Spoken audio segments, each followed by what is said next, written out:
Okay, I don't know if this is picking up yet. Actually, let me see if I turn this on here. Hang on. All right, welcome everybody to this important evening.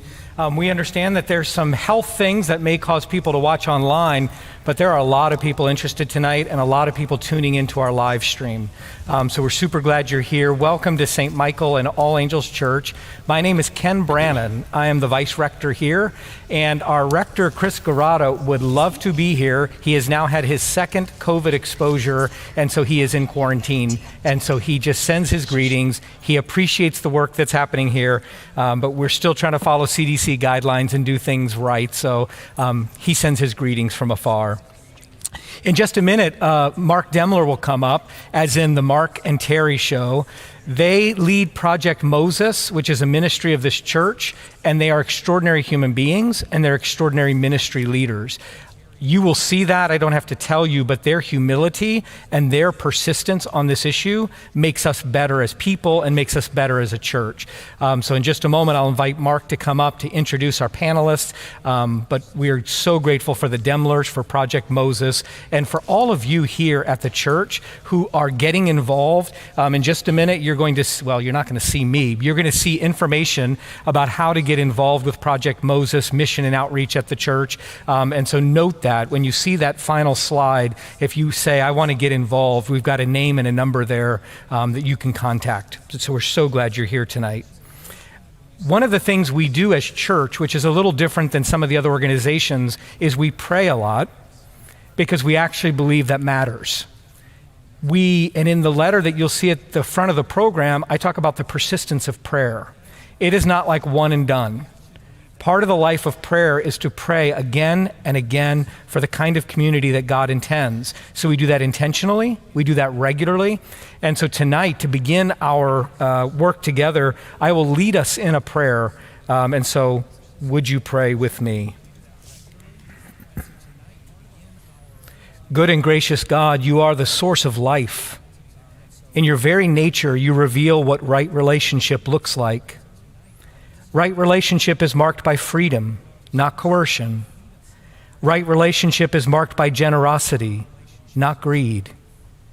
Right relationship is marked by healthy self-giving, not violence and exploitation.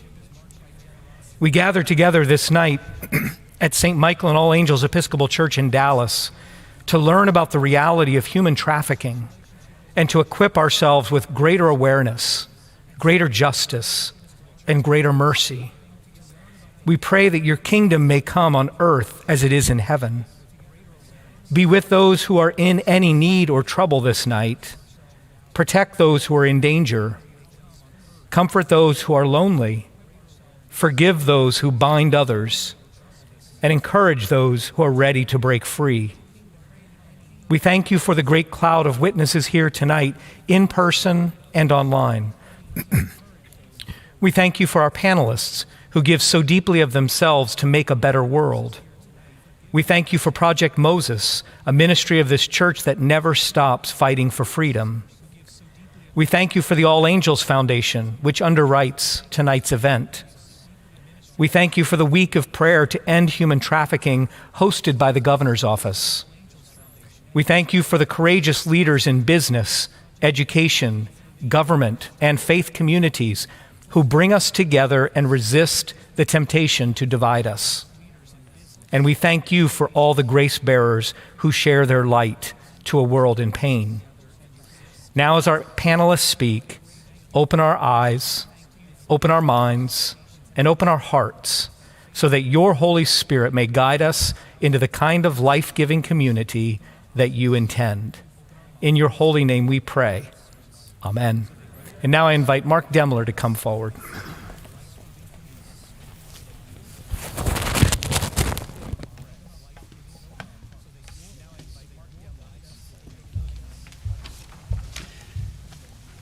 Thank you, Ken. Good evening. In 2007, the United States Senate ratified the resolution establishing today, January 11th, as National Human Trafficking Awareness Day. In 2010, President Obama dedicated the entire month of January to the awareness and prevention of human trafficking. On behalf of the Project Moses Ministry, I want to welcome you and extend our gratitude for your support of this cause. In 2016, the Project Moses Ministry was founded with 3 focus areas, and those are advocacy, community partnerships, and we're proud that a number of our partners are here tonight, and education and awareness. And it is this focus area that brings us here together, both in person and those watching online. It is this focus area that allowed us to assemble the amazing panel that you will hear tonight. Our panel will cover a wide variety of information on human trafficking. But should you have individual questions, when you came in, you should have received one of these cards. If not, if you would just raise your hand and someone will deliver one to you. But it is your opportunity to put a question together for the panelists. We'll collect those about 6:30. There will be Project Moses volunteer that will collect those. We'll go through them, and several of those will be selected for the panel. To moderate our panel, I'd like to introduce a person that has dedicated much of his time to raising the awareness and the education of human trafficking through his role as the Vice President and editor of the editorial page at the Dallas Morning News. Having recently left the Dallas Morning News, he is now the Texas Superintendent and Managing Director at Great Hearts, Texas, a charter school network of 12 schools in the state, and they are rapidly growing. Please welcome Brendan Minotor.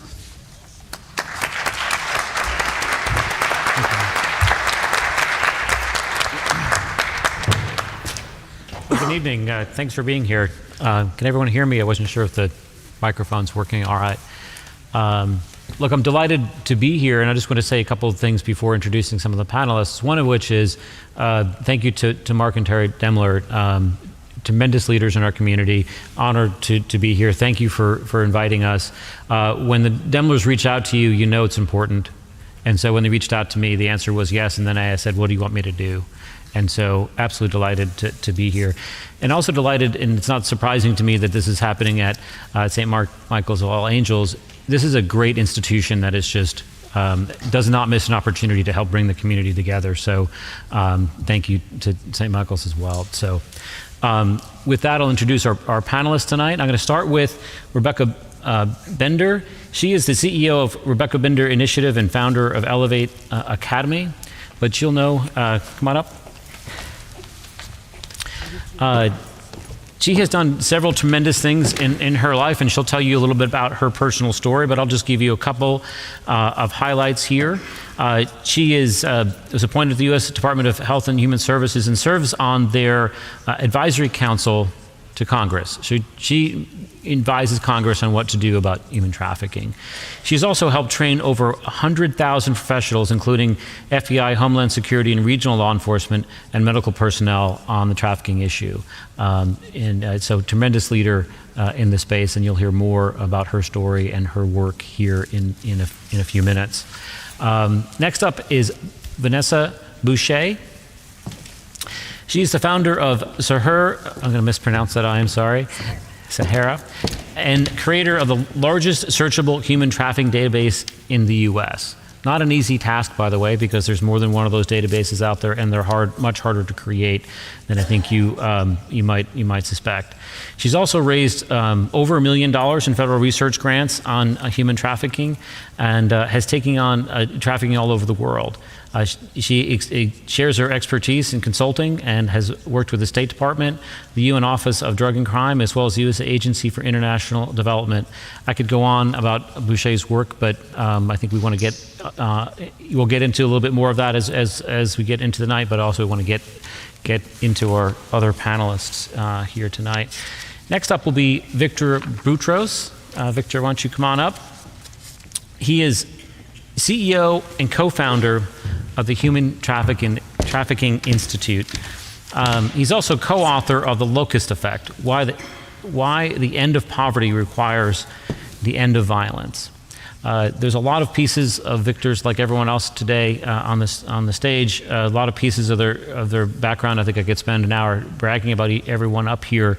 But Victor was a federal prosecutor at the U.S. Department of Justice of Human Trafficking Prosecution Unit earlier in his career. So he has seen all pieces of this and is a tremendous leader in the space. So we're going to hear a lot more from Victor here in a few minutes. And then finally, I'd like to invite Chris Kleinert onto the stage. Come on up, Chris. He is CEO of Hunt Investment Holdings and co-CEO of Hunt Consolidated. Hunt Consolidated, of course, is a flagship entity of the Ray L. Hunt family companies, a privately owned group here in Texas. Chris also serves on the board of the Texas Communities Foundation, the Dallas Advisory Board of Directors of Amgen Bank, and the Neely School of Business International Board of Visitors at TCU, Texas Christian University. He's also deeply involved, and we'll talk more about New Friends, New Life, a critical organization here in Dallas in the fight. And he was, I believe, the inaugural chairman of the Executive Board of Directors of the Men's Advocacy Group, MAG, which is connected to New Friends, New Life. As I say, lots to say about a lot of our panelists, but I want to get to our panelists here. I will also say that Chris and his family has created the Kleinert Foundation, which is deeply involved in the trafficking work and work to help vulnerable communities here and across the country. So Chris, Victor, Vanessa, Rebecca, thanks so much for joining us.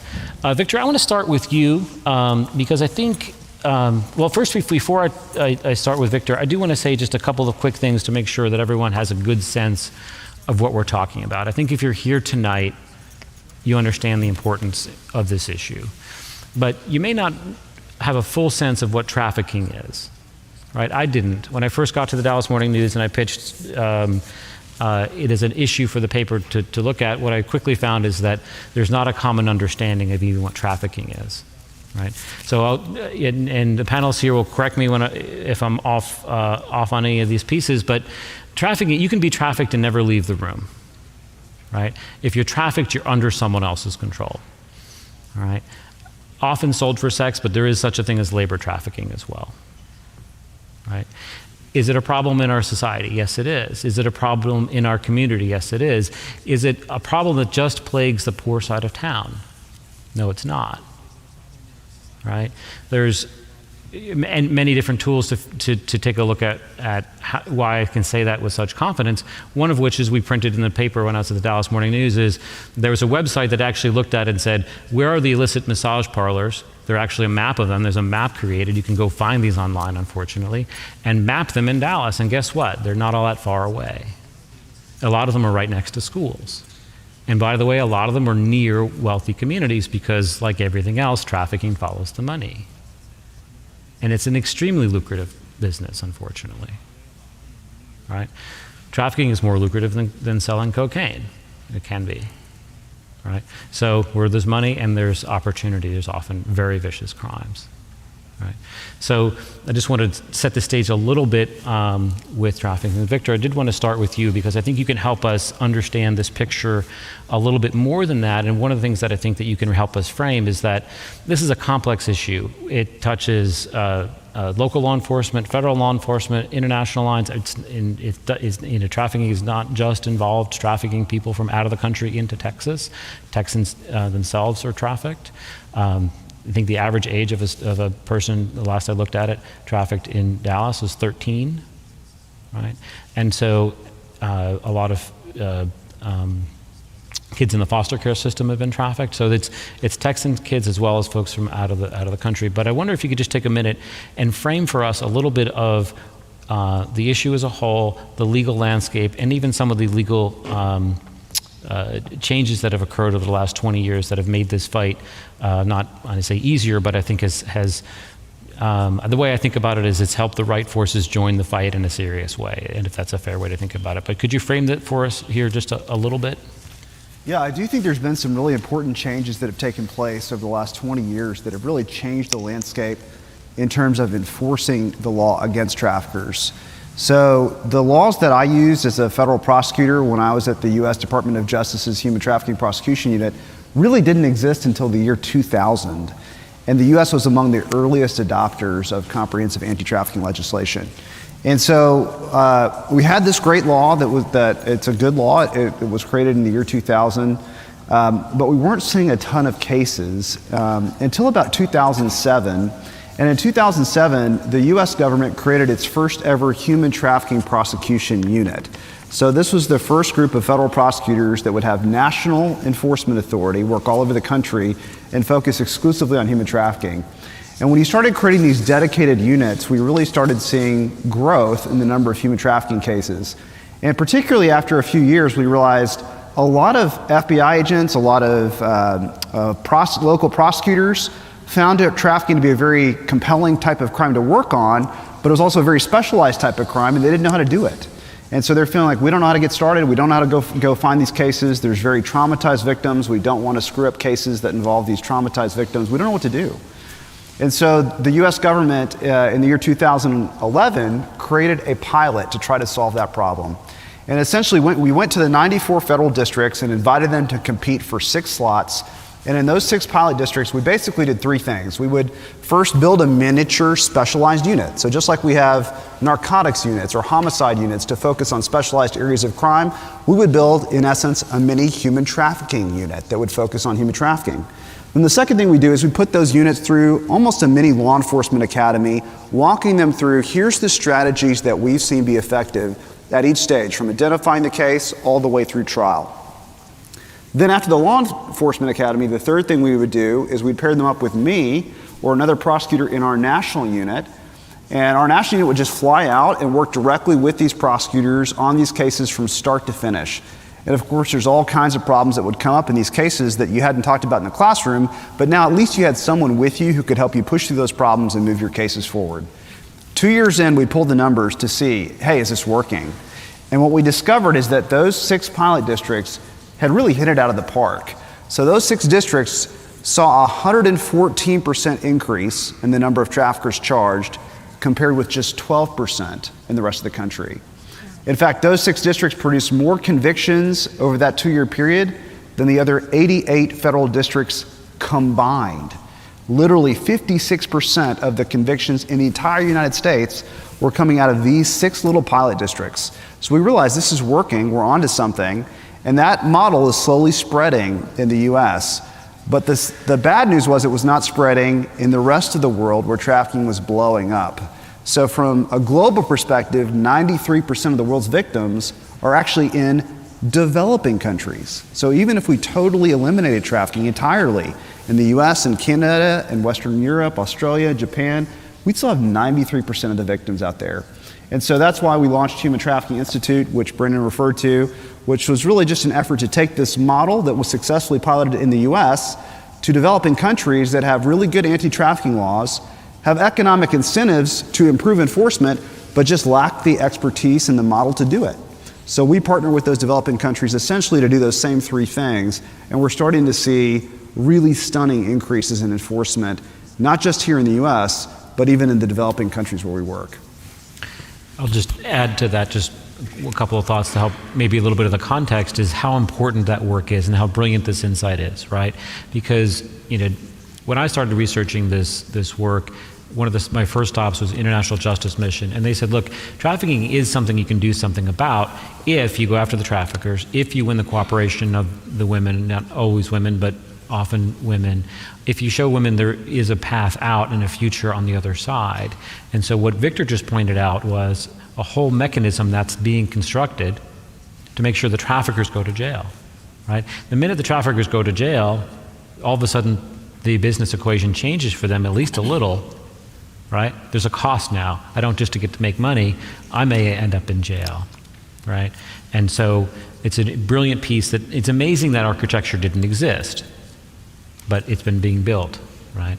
And so I want to turn to you, Rebecca. I mentioned that you train lots of folks who are doing the very work we're talking about. You have a powerful story as well that I know that helps drive you in some of this work. So I wonder if you could just pull us back here a minute and tell us a little bit about how you come to this work and what's driving you and how you think about this problem. Yeah, thank you. I love hearing the history kind of the social justice movement within our space nationally and even beyond globally, so thank you. And it helps me to contextualize kind of in my own story. I'm a survivor of human trafficking. I was born and raised in a small community in Southern Oregon. I grew up skipping rocks on the river and taking a salt shaker out to the garden to pick a tomato. My dad worked at the local lumber mill, so did my grandpa and my uncle, and so I just grew up in this kind of little small farm town that the lumber mill revolved around. And my parents divorced when I was 9. It created some vulnerabilities in me that I didn't identify as a young person.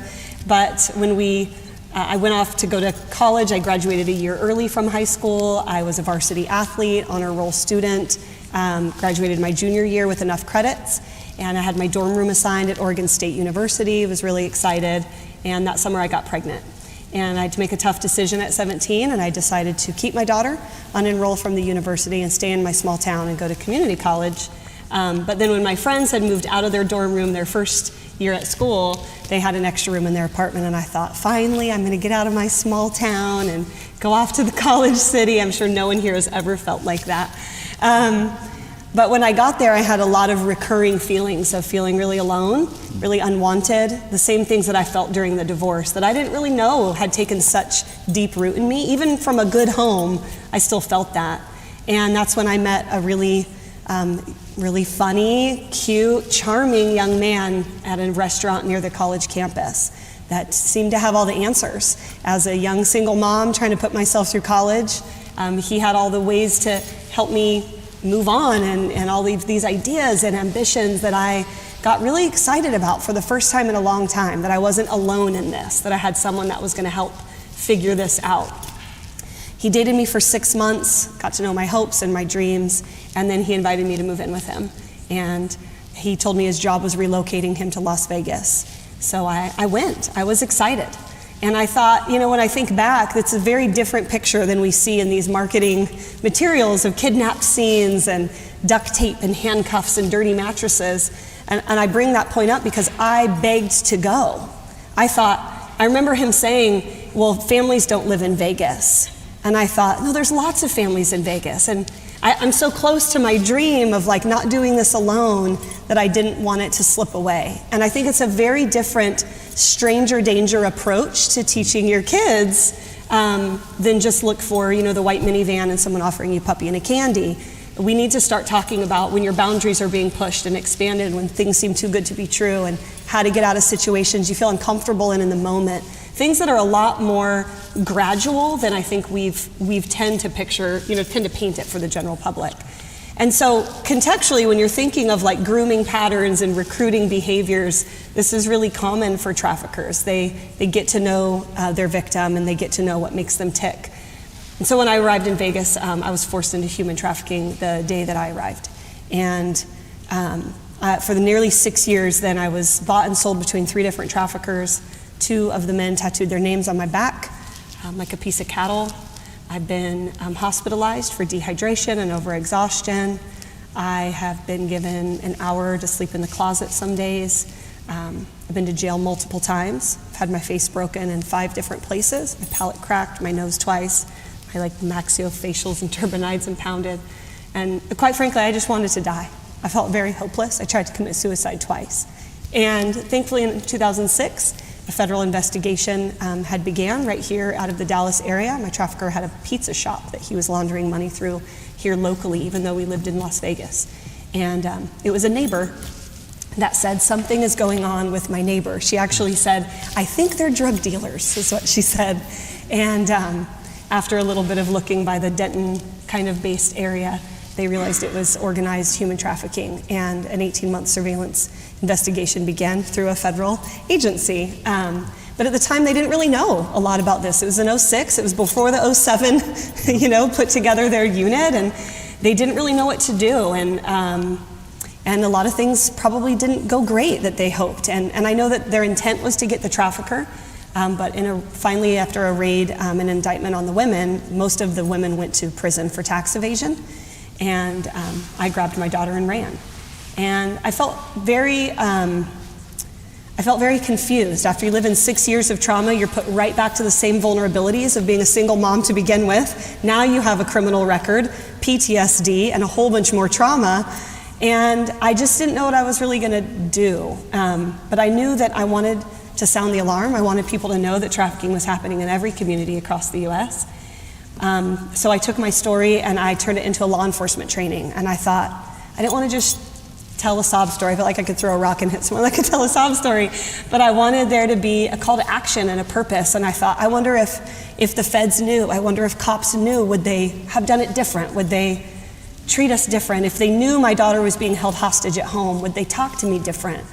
And I wanted to believe that was the case. And so I created a law enforcement training that quickly, apparently they did want to know. And so we trained over 100,000 undercover officers, Homeland Security, CIA, FBI, and that's been really our main focus. And so it's interesting when you hear the context of like, these cases are really hard to prosecute. And now that I work as a subject matter expert with a variety of different cases across the country, prosecutors and detectives have a really hard job because you have to prove three kind of different components. You have to prove commercial prostitution took place. So there's commercial monetary exchange.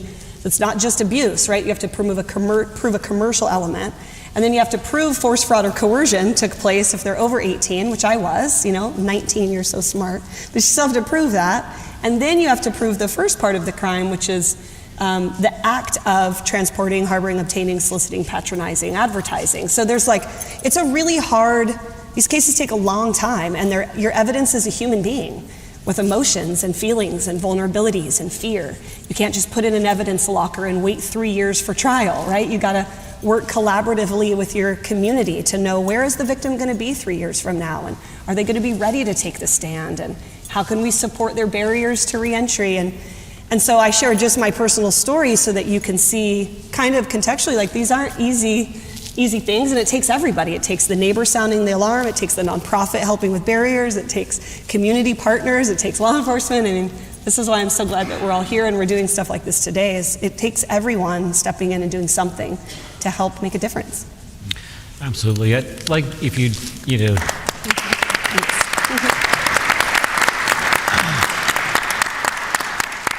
I'd like to say if you walk out of here with one thing, do carry several pieces of Rebecca's story here that I think are absolutely critical. And I'll just say from my perspective as a journalist covering this and leading a team to investigate and publish multiple stories on it, absolutely crucial to understand a couple pieces of what she just said. One, I beg to go to Las Vegas is what she said. This is, you'll often see this in a trafficking victim, is someone has figured out that person's vulnerabilities and is exploiting it.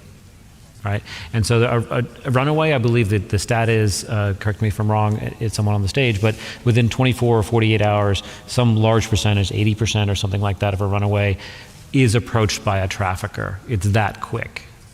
They know, they go to bus stops, they know where to find kids that are vulnerable or people that are vulnerable, and they drive in on what that vulnerability is and present themselves as the only friend you have in the world.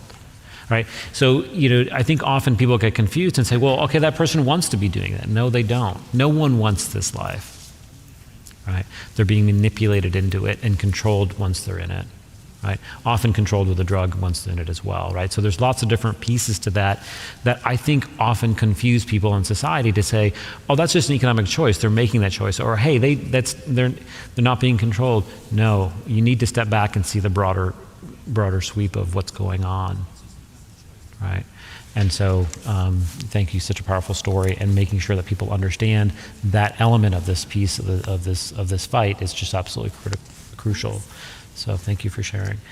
Vanessa, I want to turn to you here and just take us a step back here a little bit and to talk about your work. I mean, I think that one thing that really stood out to me, lots of things that you and I have talked about have stood out to me, but particularly your touching of college students and walking them through it and helping them realize the trafficking is real and and often too available right there online. I mean, it won't take you two clicks or 3 clicks or what it is online to get into a dangerous situation. But can you walk us through some of your experiences there and some of your work in helping particularly youth see that and come to grips with what's out there.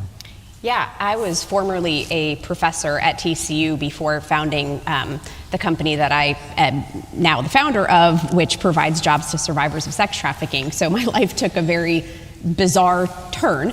But when I was a professor at TCU, I was a professor of political science, and I've studied the issue of human trafficking for many years. And so I was teaching a class both on campus and a study abroad on human trafficking. And to talk specifically about the on-campus class, I focused specifically on trafficking in the United States in that class and wanted to bring it very close to home for them, as close to home as possible, so that they understood that it was not far from their very privileged campus life. And so a big part of the class was engaging in experiential learning. One of the things that we did was to have them look at, when you talk about trafficking, there's kind of the context of it being an economic crime, so therefore there's supply, there's distribution, and there's demand. And I would break my class down to examine each of those aspects of the crime. Where is the supply coming from? Who are the victims, and why are they being victimized? Who are the traffickers, and what's driving them? What are they motivated by? And then in the middle, at the end, the buyers. Who are the buyers, and what's driving them? And so one of the things that I think a lot of people don't understand is the extent of the demand for commercial sex in your own community. And so one of the things that we did was we worked with a former detective of the Fort Worth Police Department, who was also previously a vice officer and worked some of these cases, to basically set up what we called a reverse sting for my students to see. So we posted a fake ad on one of the websites, and those websites have changed over time for reasons that include the Human Trafficking Prosecution Unit doing a great job. So the websites have changed over time, but the mechanism has not necessarily changed. And so that is that you post an ad online, and then what we would do is just kind of see how many people called between the time that we posted the ad and the time that my students would physically observe on the street who was showing up for the ad. So there's a huge difference in terms of the number of people that call the ad versus the number of people that actually show up and purchase sex. And that's so it's important to talk about intent versus the actual act. But nevertheless, the number of individuals who respond to those ads and then in fact show up for the ads is astonishing. And we did it right down the street from TCU, literally 2 blocks from campus, so that they could see and understand that it is right there, literally in their backyard. And what are some of the things that they saw? They saw that there was no difference between the 72-year-old man that showed up and literally talked to us about his grandchildren versus the 26-year-old kid that showed up. There was no difference between the person that showed up in a beater vehicle and the person that showed up driving a Mercedes. We had one pull up in a Porsche. We had one pull up literally towing a boat behind his pickup truck. We had a 18-wheeler show up and actually block traffic on University Drive because he was so desperate to turn around and get into that hotel room. They saw it all, and they were able to see that when it comes to buyers, there's really no profile. It's anyone and it's everyone. It's including someone's uncle, someone's dad, someone's brother. And so when you talk about trafficking, this in particular was the type of trafficking where someone was being, theoretically trafficked in a hotel room on University Drive, but trafficking can happen within a family, right? And Brennan talked before about the fact that you don't have to necessarily leave a room. You don't have to be transported anywhere to be a victim of trafficking. You can be trafficked by your uncle, your mom, your father, your stepfather, for drugs, for whatever it is that they need, that they're trying to get by selling you. So trafficking takes on many, many different faces. My students were extremely, by the end of the semester, lots and lots of just shackles had fallen from their eyes. Lots of preconceived notions about prostitution had fallen away, and they were left kind of wondering at the end of the semester, what do I do? Now what? Now what's the next step? And I think that, I think that Terry and Mark are an excellent example of what the next step is. Whatever community you're engaging in, you have a responsibility to get the truth out there and to raise awareness when you find out. So I think, William Wilberforce is a great example. Now that you cannot turn away. And so I think that's probably, all of us up here on this stage is part of that. But I also think it's important to talk about our hyper pornified and sexualized culture when it comes to all the way from junior high up through college and beyond, of course. But this hypersexualized culture that we live in, internet pornography has significantly changed the game when it comes to levels of sex addiction. It used to be that you had to subscribe to Playboy if you wanted it in your house, and it literally came in the mail. Well, now if you have internet access in your home, you have access to Playboy and way worse, right? So that's changing the game for notions of who you are as a sexual being at a very young age, and it's making this issue of fighting trafficking much more difficult in upcoming generations. And so that's another aspect of this that I think is really important to talk about and to address, because they are intimately connected. Absolutely. Love the fact of sort of having students confront that reality, because it drives it home, right? You saw it happen, you see this person in front of you, and I'll just say, scales coming from the eyes. I mean, one of the debates I had early on at the newspaper was someone said, hey, it's an economic choice. And I said, average age 13, what's the choice, right? And so all of a sudden, okay, a hard fact, I now have to own this. I understand the severity of the damage being done here. But I want to pick up on your point about culture and pornography and society, and turn here, just take another step back and ask Chris to pull into this conversation here a little bit, because you're a significant business leader in town who's also engaged on this issue. And I've heard you speak about and talk about the importance of turning the culture and the importance of men needing to adopt a different perspective on it. So I'm going to ask you, I guess, two pieces to this. What role can business play in it, and how do we think about changing the culture, and why is that important? Ooh.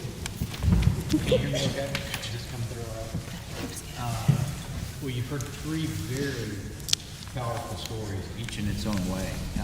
There's been a dramatic change in law enforcement awareness at the beginning, just the heightened sense of awareness of just what trafficking is, changing the laws.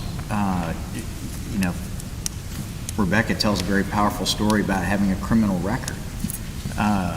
For being trafficked, that you're a criminal, right? And seeing things like that expunged, that's what informed business people can do, is advocate for change. What you've seen Victor talk about, to think this is a victimless crime and emotionless, or to think this is victimless, to think there's really, this is just emotionless, this is just a physical act. Well, it's a physical act when you get punched in the face, right? It's a physical act when... Your microphone's on. Yeah, okay. Could you hear anything I just said? No one online could. Okay, all right, is that better? Okay. I'm that guy that's on mute. Okay, so you're on mute. So I'll just quickly recap by saying you've heard three powerful stories of change, and it takes conversation, it takes education, and that's the business potential here. Because Vanessa, I'm guessing your sting was mid-afternoon, or at a time when, oh, by the way, those people, in theory, shouldn't they be working? right? I mean, let's talk about that here in just a moment. But just to quickly recap, what Victor's done, his role in the broader picture of changing laws, increasing awareness from a legal standpoint, and that's law enforcement also, that is amazingly powerful. Thank you. Thank you, thank you. The education work that Vanessa's doing, everybody has a platform. It could be in a business environment, it could be in your home. Once you know, you can't unknow. Once you see, you can't unsee, right? If you're gonna have the sex talk with your young daughter or son, especially your son, that is your opportunity, that's your opening, and it should never stop. That's the time when you begin to talk about this. You don't buy it. You need to understand, the implications of this. I'll come back to that here in a moment. But then you hear Rebecca's story and just how powerful it is. It's not emotionless. It's not victimless. Okay, so now let's talk about it from a business standpoint.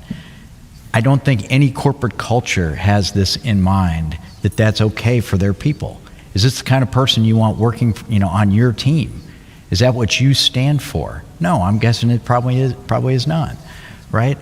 In your code of conduct, simple things like reimbursement for expenses at a massage parlor or other places like that. No, I'm guessing that's not in your code of conduct, that's an okay reimbursement. A lot of times it's just simple enforcement. It's awareness that this is a big, big problem. Oh, by the way, it's illegal. So from a business standpoint, the way we've approached it at Hunt is some industries, if you think the hotel industry, we own a hotel within our company. It's a Hyatt hotel. Hyatt has very extensive training for its housekeeping services, for its front desk people, to know what to look for if you come across a room where it's very clear somebody's been trafficked. And now you know how to report it, you know how to bring in law enforcement to address the situation. The airline stewardess, the flight attendant union has been incredibly powerful in training its people.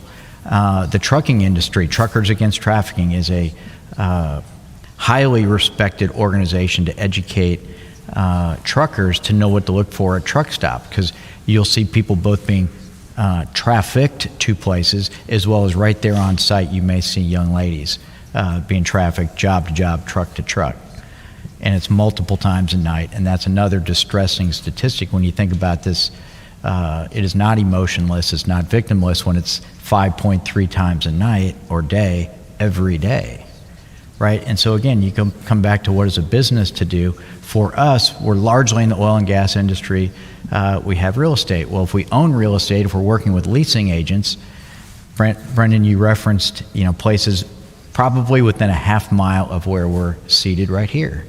One thing you can do is think about who your leasing agents are. What are you leasing in those sites if you happen to own, a strip center or something like that? But there are applications in everything you do where you can think about it. Oh, by the way, if your industry like ours, oil and gas, I'm not sure, there is an oil and gas human trafficking, there's not a sex trafficking organization. But as leaders in your company, what you can do is educate. And what we've really tried to do is bring people to better understand the issue, and then how to volunteer to better understand. And that's where our New Friends, New Life engagement has been so life-changing for me. Is one of the things that New Friends, New Life offers, part of the men's advocacy group, is something called the bus tour. The bus tour is not meant to be fun. The bus tour is meant to be educational. And typically we'll meet at the New Friends, New Life office or someplace central, call it north of downtown, and within about a 30-minute expedition around, we'll go by a place of business, we'll go by kind of an office park, we'll go by a hotel, we'll typically go by some massage parlors, and you realize there's trafficking activity going on real time right there in front of you. And again, I'll tie in one last comment. When one of these office parks requires the company badge of the company right across the street to get in, because that way they know it's not a law enforcement person coming in to bust them, that's just wrong. I mean, how does a company stand for that, right? And so, I just I give you this impassioned plea that everybody's got a position to say something. In particular, if you have a business, if there's a industry association you can join to train, hey, that is fantastic. If there's maybe not one, there's still an obligation, a responsibility. Once you know, you can't unknow. How do you educate your people to maybe be slightly more informed that they can become advocates to something so terrible? Absolutely. Just to pick up on a couple of things there, the Texas Alcohol and Beverage Commission has a program where they train I'll just call them the beer truck drivers, the people that drive a truck to restock a bar the next morning to spot trafficking.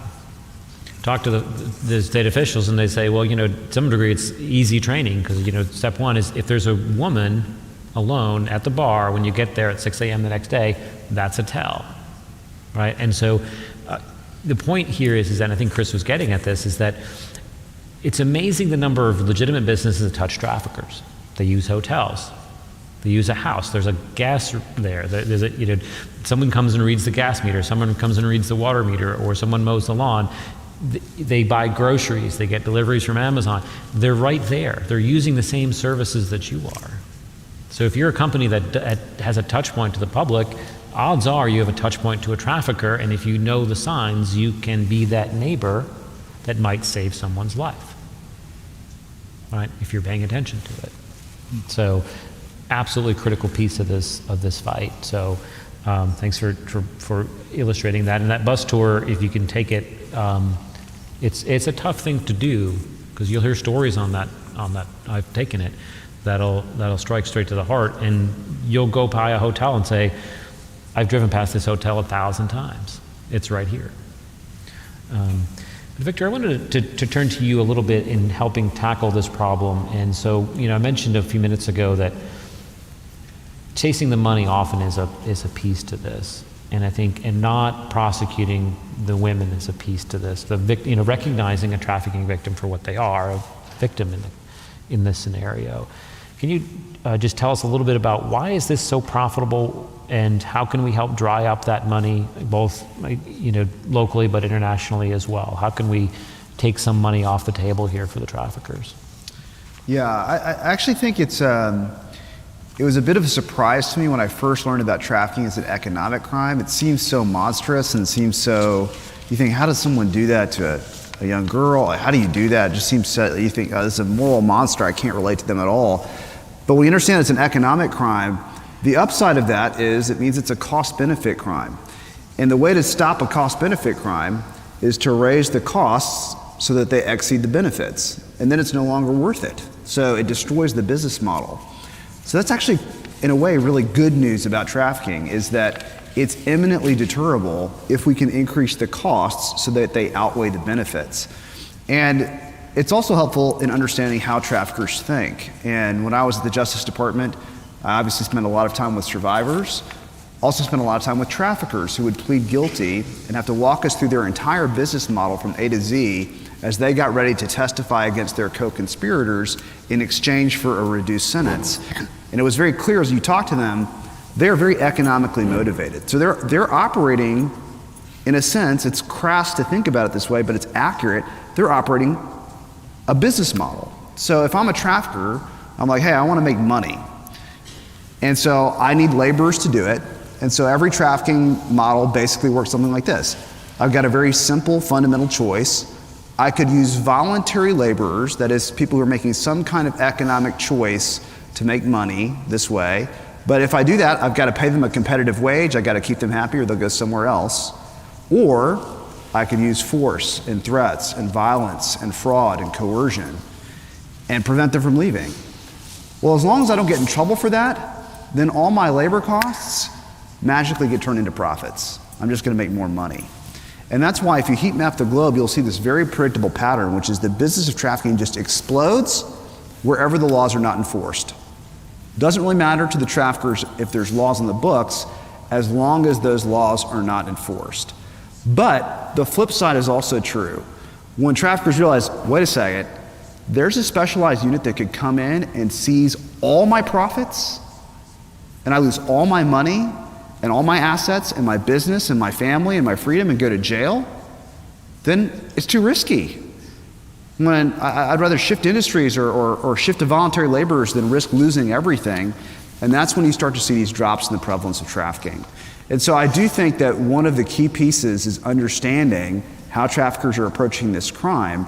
And the reality is many traffickers are only willing to engage in that crime if they know there is zero chance they will get in trouble for it. If they realize that they could lose everything, the cost of doing business skyrockets, and they're no longer willing to engage in exploiting the vulnerable. So that's where I think we have an opportunity to not just deal with the tragic consequences of trafficking after the fact, when it's really, really hard to recover from that trauma. And we have Rebecca, who's like an amazing story of someone who's recovered from that trauma and is using her life to serve so many others. But for every Rebecca, there's a lot more who really struggle for their whole life through this incredible trauma, kind of unspeakable trauma that most of us can't fully understand if we haven't experienced it. And so if we have the opportunity to move upstream and not just deal with the tragedy after it's happened, but stop the trafficker from making that decision in the first place to use force and threats and violence, then not only do we free those current victims, but we spare that future stream of victims from ever having to endure that trauma in the first place. And that's what we're actually starting to see. And I think that's where some of the hope in this movement comes from. Rebecca, I want to turn to you and pick up on that. I'll set the question up a little bit this way and to say, one of the other early sort of questions I got when I started doing this as a journalist was, hey, okay, that might be a problem, but not a problem for here. It's not happening in Dallas. And I said, well, unfortunately, Dallas is a center for it. But proud to say also Dallas is a center for fighting against it. Right? Some of the people on the stage here, or actually everyone on the stage here, is a component of that. But and proud to say that Dallas has done a couple of things. That city police department now has a policy not to prosecute the women off the bat. They'll use threat of prosecution to some degree to compel some behavior, but ultimately the first thing they do is offer services and treatment. And they try to chase the traffickers and follow the money, and to make a difference, working with federal officials and other pieces to that. Our U.S. Attorney's Office here in North Texas has been a great leader in this. One of the areas that they didn't necessarily invent, but were an early adopter and pushed on was restitution. And so would say, after a conviction to say, or while even prosecuting, can we get some money that goes back to the victim? That's extremely scary to a trafficker because, as Victor points out, if they're in it for the money, if you realize that 10 years later, even if you don't end up in jail, you could lose all the money and goes to the victims that you victimized, that's a bigger threat to the whole enterprise to you. So you're much less likely to be a trafficker if restitution's on the table. But Rebecca, I wanted to turn to you and to say, how much hope do you have, or how much should we have that we're making a difference and that we continue to make a difference and the world is going to be better? I think this is something much like slavery. Vanessa mentioned Wilberforce, that really a driving force to the eradication of slavery. And I think if you take the dial back far enough in history, you'll feel like slavery is never going to disappear, and in some ways hasn't, but has been destroyed in a lot of it no longer has the force of law in a lot of countries. Are we going to be at a place where we've made significant strides and we can look back and say, wow, we've made a big difference on this? Are we at that stage? Put us on that meter and say, how much hope should we have for the future? Yeah, that's a great question.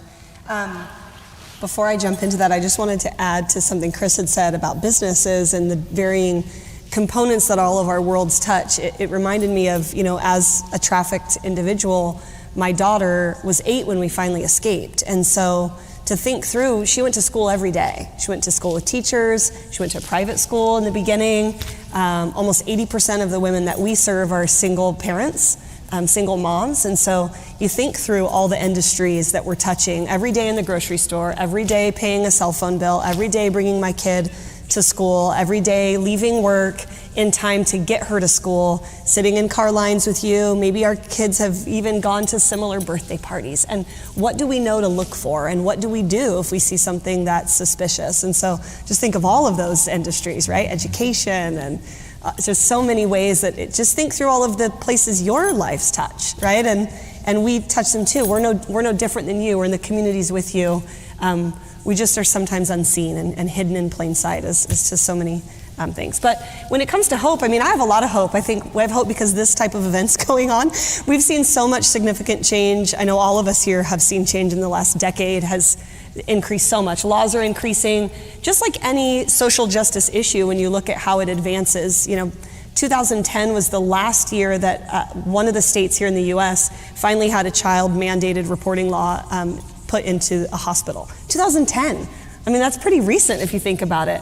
And those things happen because advocates stand up and people come forward, and it's like we have to make a change. We have to make mandated reporting. We have to make a number for law enforcement to call when they get a potential trafficking case. And so we've seen all of these advancement and increase in policies and advocacy efforts. We're seeing, but we now run the largest online school for survivors in the world. We have almost 1,000 students in our online academy. And those women that we serve, they want their story to matter. They want a seat at the table. They want to be a part of lobbying legislation with us. They want to be a crisis responder at the nonprofit with us. They want to feel like all of what they went through wasn't for nothing, and they want to be a part. And so when you see hundreds and hundreds of survivors joining with us and we're moving the needle forward as a field, I think we can all be hopeful. There's still a lot of work to be done, but we're making progress, and I think that's what matters. We worked a case back in, probably 7 years ago. I worked a case with a trafficked young woman. She was 15. My husband and I became emergency certified foster parents. We took her in for a year, and she was 14 when she was trafficked. She went to a party. Doorknobs were turned backwards to lock her in. They hit her in the face with the butt of a gun and put her in the bathroom for 3 weeks. And those traffickers got 5 years. 5 years for trafficking a 14-year-old girl, which is unheard of. Process sentencing wise, like unheard of. Today, just maybe last year, we worked a case where a trafficker trafficked a 24-year-old victim, and he got 36 years in prison. And so when you see the difference between just 7 years of prosecution, one person gets 5 for a 14-year-old, and then 7 years later, somebody gets 36 years for trafficking an adult, and that shows progress. It shows a lot of progress. And so I think we can all be hopeful that things are changing and our world's changing and policies and efforts are making significant strides, but there's still a lot to do and we still need a lot of help, and so I'm glad we're all here. Absolutely. I want to turn to you for a minute here. One thing that I think a lot of us look at social media, look at the internet and say, wow, that's an institution that's going in the wrong direction. But what I've seen from your work is that you're grabbing that institution and pulling it in a different direction, right? Using it actually as a weapon against these traffickers. And so I wonder if you could just tell us a little bit about you thinking about technology and how to actually grab, think of the internet as an institution, but as a vehicle out there that traffickers have made good use of, that good people now can also grab hold of and use the tools against traffickers. And so can you talk to us about that a little bit? Yeah, there's myriad ways that traffickers use the internet to recruit victims, to groom victims, and it's actually quite interesting. I did a project with an organization based out of LA where we surveyed over 300 survivors of trafficking, and we were looking at how they were initially recruited and groomed. And those survivors that were of a certain age, like pre-social media, pre-internet, were the vast majority recruited in person. So they met them at a gas station or a bus stop or school or something like that. But what we've seen is a significant shift in the ways in which trafficking survivors are being recruited today with the advent of the internet and particularly social media. So it is something that traffickers are very, very adept at using in very, nefarious ways. But there's also lots of ways, as Brendan said, that we can use the internet to do the exact opposite. So that same organization has also been looking at child predators online and trying to understand how to deter their behavior. So similar to understanding motivations of a trafficker, the cost-benefit analysis, et cetera, you can also kind of think about, those people that are going online to try to find child pornography pornography or something like that. And is there a messaging that could work for them that would get them to change their behavior? If they reached a landing page on the internet that said, hey, if we found you, so can the cops, you have a problem, you have a sickness, call this number to get help, but because now we know who you are and where you are, they started actually seeing people call to get help for that. And that's something that I think, back on the hope question, we have to approach this problem holistically, and it is such an intersectional issue. It's an issue of childhood abuse and neglect. It's an issue of poverty. It's an issue of misogyny. It's an issue, it is an intersectional issue. And so the only way to really address it is intersectionally. And so we have to also ask questions about what is driving a buyer's behavior. What are their attitudes towards women and sexuality that are driving this behavior? And similarly for a trafficker, because yes, it's an economic crime, absolutely, but for some of them, there's also this element of power and control, which I interviewed traffickers in federal prison to understand their motivations and how they were running their business, but their motivation behind getting involved. And all of them had this very interesting element of wanting control. They wanted the money. There's no question they wanted the money, but they also wanted power and control. Where is that coming from? It's because they lost it at some point in their own childhood. And the very interesting thing that I found in that research was that the same vulnerabilities that cause a girl to become trafficked may also cause young boys to become traffickers. This loss of autonomy, the loss of a sense of power and control. And so if we really want to nip trafficking in the bud, if we really want to address the issue, we have to address these root causes that are, I think, so much deeper psychologically than sometimes we give it credit for everybody involved, for the victims, for the buyers, for the traffickers. I think we just have a few minutes left here, and I wanted to get to some of the questions from the audience here, so I'll start maybe a little bit of lightning round for this, but why is human trafficking so prevalent in Texas and North Texas? Anyone from the panel? I could offer a few thoughts, and just the fact that trafficking follows the money, the economy is growing, people are moving here, it's a very vibrant society, and so it wasn't surprising to me to find trafficking here. But is there something that anyone on the panel here that strikes you as, this is the reason why I think trafficking is prevalent in Texas? I don't necessarily think it's more, I would just say that I think it's proportionate to the population. And Texas is a big state, and Dallas-Fort Worth is a big metropolitan area. And what you see across the country is that trafficking literally is across the country, but it tends to be proportionate to the population of the state or of the city as a general rule. Then there's some seasonality that takes place. So what's interesting is that around big conventions, you oftentimes see an uptick in ads being posted. Around large sporting events, sometimes you see an uptick in activity, but not necessarily and not always. So there is some seasonality involved, but I think that it's pretty proportional to the population. And tracks a younger population. Texas has a younger population than some other states, and there's different pieces like that. But it's unfortunately a cancer that's on society, no matter where society is. Is that a fair statement? Yes. Okay. How can you recognize a victim? What do you do if you think you just saw a victim? Well, I'll tell a story. How about that?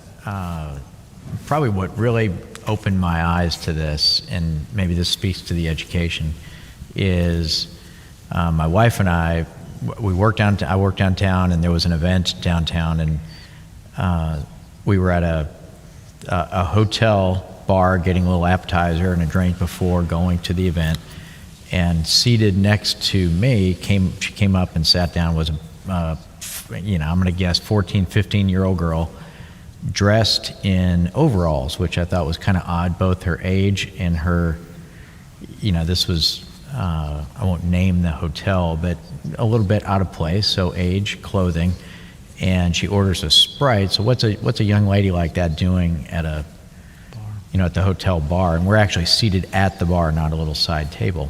And my wife kind of, nudges me a little bit and goes, "You want to know what it looks like? It's going down right here." And we watch her very nervously. She's getting text messages and she's shaking. And I'm trying not to look, and I'm looking, and it's kind of, we didn't really have small talk, but it's kind of like, "Are you okay?" And, just kind of and at that moment you're paralyzed because we didn't know what to do, because her trafficker is right there. He's not going to let anything get in the way of her getting the room number and going upstairs, right? And so there's a moment there where it's actually worse to do something probably than better. But the action is, there are now hotlines that one can call. You can immediately call Homeland Security. You can call the Dallas Police now has trauma informed. They know what to do. Just things that, this was probably now 10 years ago, things that then they just said, "Hey, we don't have time," or "You're crazy." It's a priority. They want to go after the trafficker. It's a big business to go after the trafficker, and recognizing the trauma to the young lady, it's a priority call, right? And just, I guess I use that as just an example that if you look, you will see. You will find it if you know what to look for. And so, the encouragement is just keep your eyes open. And, I go back to these massage parlors. I did a poor job of explaining it, and then I'll hurry up and we can move to the next question. I'm not encouraging you to go to this site, but there's a site called RubMap. RubMap will tell you just exactly where, you might see foot spa. Okay, well, maybe that's a legit foot spa. You might see another massage deal, and that's not at all what it says. And if you sit outside, you'll actually see people come in on the hour and leave on the hour. It's not like a come and go deal. You don't see anybody at the front desk. It's odd that you have to knock before you get in. If you just kind of look, you recognize that's not what it says it is. And then you realize what's going on in there. And so once call. And, I'm incredibly proud of my wife. She shut down 2 of these places. They may pop up somewhere else immediately, but you don't know. You don't know who you might have saved at that moment, right? And so that's the encouragement of people will take your call now if you see it and want to report it.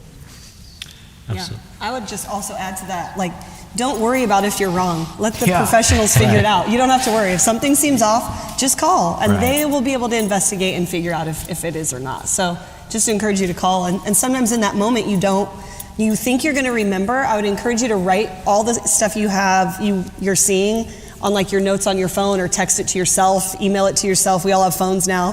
So you could say blonde hair, brunette, or 5'4", whatever things you're seeing of that person next to you, overalls. I saw this type of phone. Just write down as much as you think you're going to remember it when you call, but you'd be surprised when someone's on the other end of that phone and you've never called. It can be so nerve-wracking. You draw a blank. So write down everything, take the time to call, and let the professionals figure it out if you're right or not. Don't worry about if you're wrong or not. Don't worry about it. Let them figure it out. That's right. That's exactly right. So a similar question is, do victims have traffic victims have health care, but then it says, what kind of indications that are symptoms that a healthcare official might be able to see, and then what questions should you be asking? And I guess I'll set this up, I'll add a little bit to this question. Is one thing that I'm delighted to see now in a lot of healthcare, and even see this in barbershops, a little phone number. So, this is a place where a trafficking victim might be alone or have that moment to see the phone number and memorize it, text it later. And so there are mechanisms that are popping up in places like that. But particularly in the healthcare world, this is something that's being abused, and my guess is often only getting healthcare when they need to save the person in order to maintain their ability to then make money from them. But is that a fair way to think about it? There's not a union that gives you health insurance when you're a trafficking victim. But but I think this question is meant to say, what can healthcare officials be looking for? Is there something specific in that front? I've had cases that came, many cases that have come directly from healthcare frontline officials who who I think it's sort of along the lines that Chris said. It's just you're attuned to what doesn't add up. So you have a victim whose injuries don't really make sense. The mechanism of injury doesn't really add up. There's a claim that this male that's with me is my uncle, and it doesn't look right. It doesn't seem right. It doesn't seem like an uncle relationship. He won't leave the room. Those kinds of things are all sort of red flags, and you don't even almost need to. It's just, you will have your kind of spidey sense go off that something doesn't seem right here. And, and I think in one particular case where the nurse said, hey, sir, you do need to leave the room for this next procedure. And he was resistant, and she insisted. And then she wrote a note, and that's what led to the case. And so it's that kind of sort of heads up thinking where you're like, this doesn't make sense. This doesn't sound right. It doesn't pass the smell test, and you've worked with enough patients that you kind of know something's not right here, and then you act. To Rebecca's point, you take that extra step, even though she didn't know, she wasn't sure. She took the next step, acted upon it, and then ultimately directed that to law enforcement. And there's a ton of advanced medical professional trainings out there. We've done a lot with the National Association of Emergency Medical Responders. So ambulance workers, first responders have more on their tablets now that they can mark upon arrival that then the ER staff or urgent care staff doesn't see. So if the victim was picked up at a motel with outward facing doors, that's actually a checklist now on an EMT's tablet.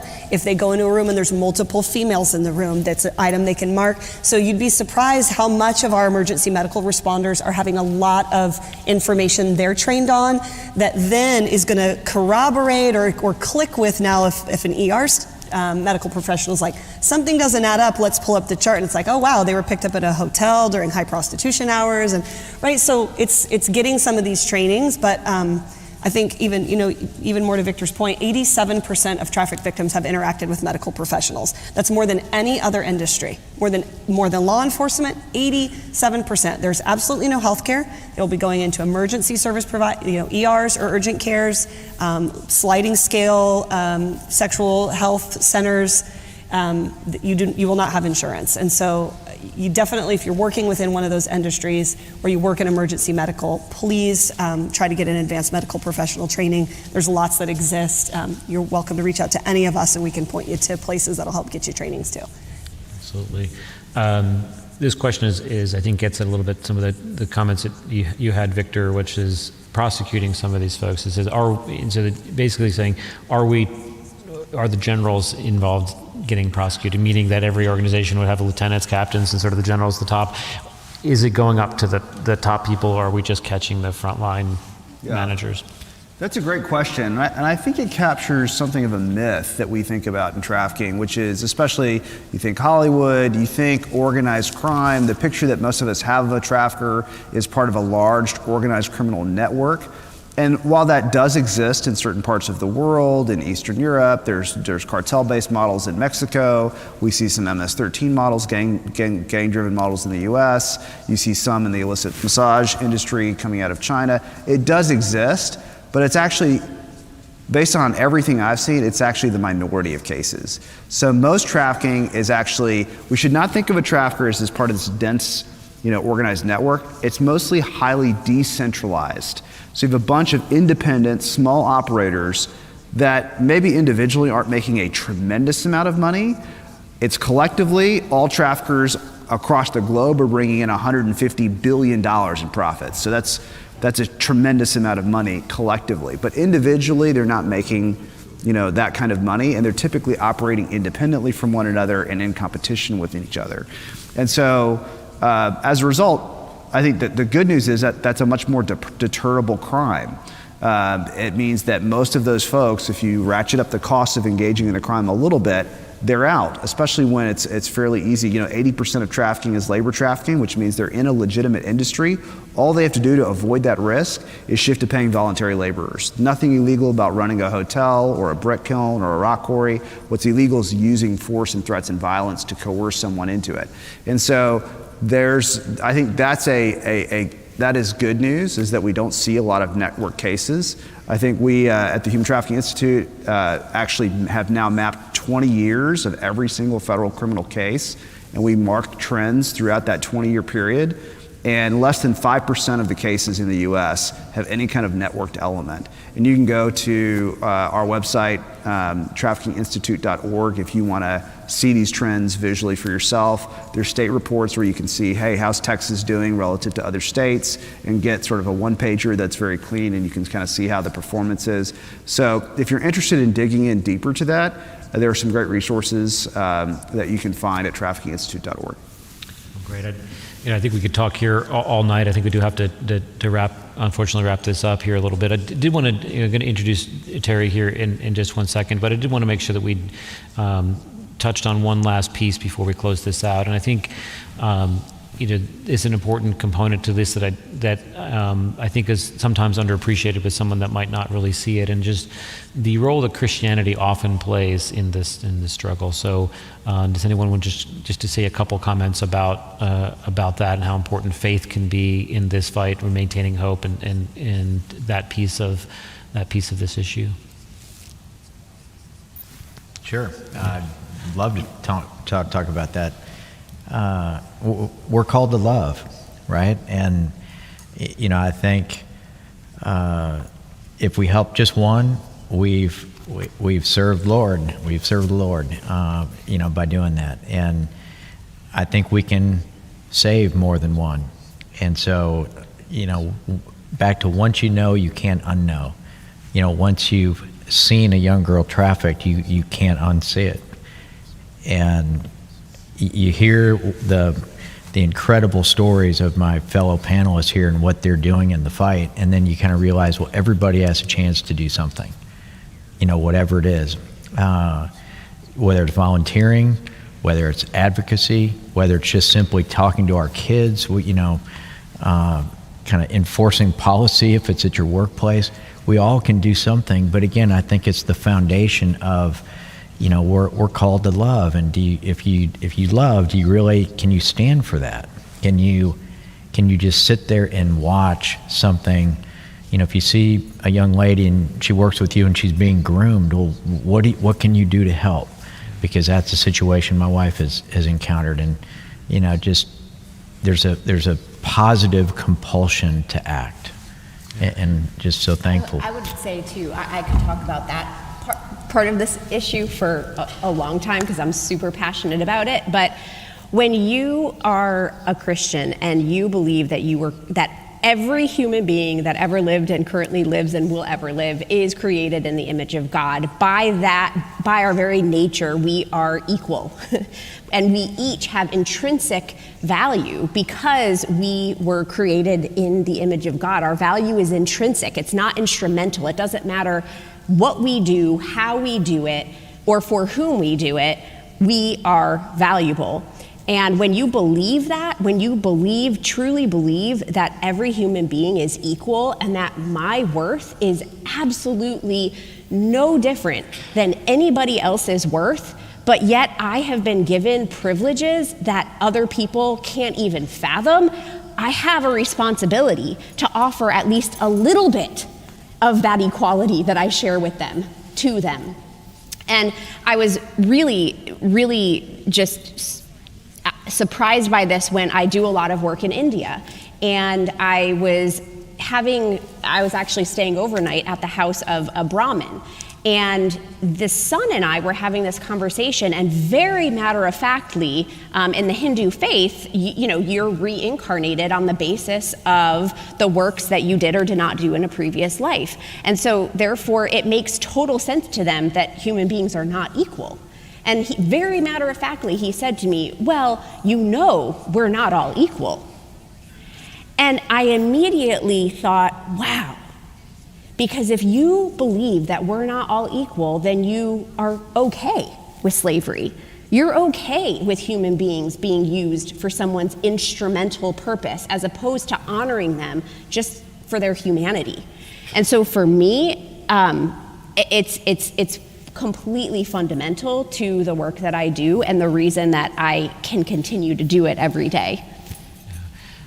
But the point if I was going to add any piece to that, I'll say a few things so you can absorb what you just heard there. To say, to me, it's so much of trafficking is about convincing the victim that they're worthless. But with Christianity, what that you just laid out is that you're starting from the premise that everyone is equal, right? And so it doesn't matter what happened in your life, it doesn't matter what someone else did to you. You still have dignity, you still have worth, you still have value.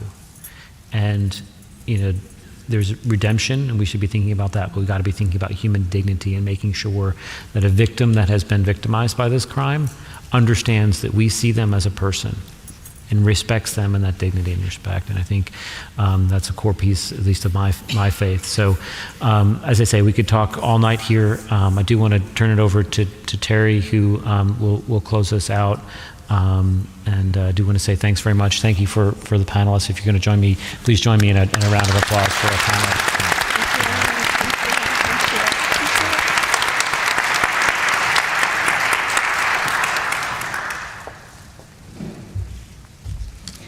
Thank you, Brendan and panel. We appreciate it. Hello, everyone. I'm Terry Dimmler with Project Moses, and I'm so glad that you're with us tonight. And I would like to say to Vanessa and Chris, Rebecca and Victor and Brendan, wow, thank you guys. It is so inspiring to see people like you involved in this effort and what you do every day.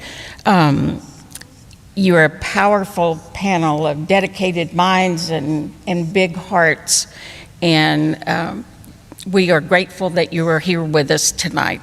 And we thank you for the knowledge and the insight that you shared with us. And to help you to continue your work, Project Moses will be making a donation to each of your organizations so that you can continue what you do every day. And we also have a small gift for you tonight so that you will always be reminded of Project Moses and our admiration for you.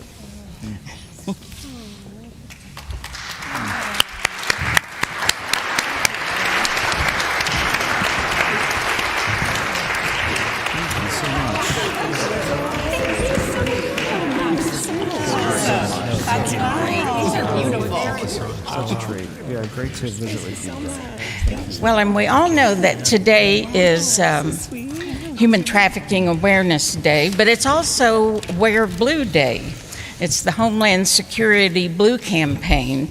And in the hall that's on the other side of this wall, you can find out a little bit more about how Homeland Security is involved with trafficking. And Sarah Lynn Morgan is here with us tonight, and she is the Victim Assistance Specialist here in Dallas and does a lot of amazing work. Mark and I met her in 2016, just as we were beginning to start Project Moses. So you'll definitely want to stop and have a couple of words with her, because she's a very nice lady. And as you came in tonight, you might have seen some of the art displayed.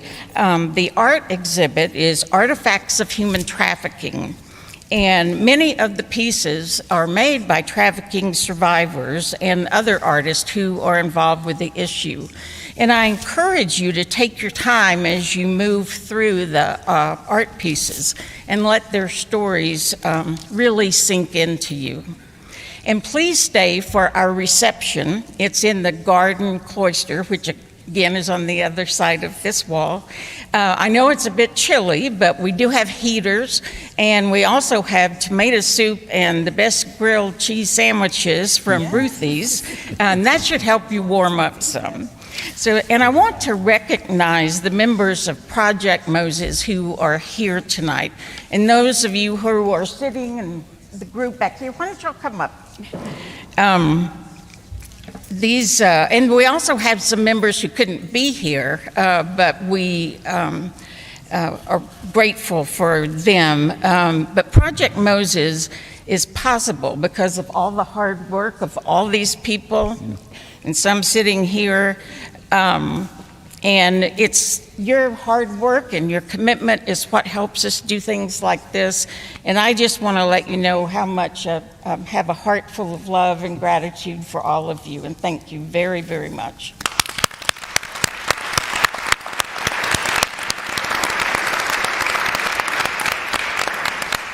And I want to thank each and every one of you for being with us tonight, both here in person and those of you who are online. I hope that you know more about human trafficking than you did when you came in, and that you are inspired to get involved. We all have talents and gifts to share, and I pray that each of you will find your place in the fight against human trafficking. For myself, in 2015, when I came to realize that the issue was everywhere, I didn't know what I could do. I didn't feel qualified to be able to do anything, and how could I make an impact, or how could I help? But what really guided me for myself was found in Isaiah 6:8. And that is, "Then I heard the voice of the Lord saying, 'Whom shall I send, and who will go for us?' And I said, 'Here I am, send me.'" Good night, everyone, and stay safe and healthy. Thank you.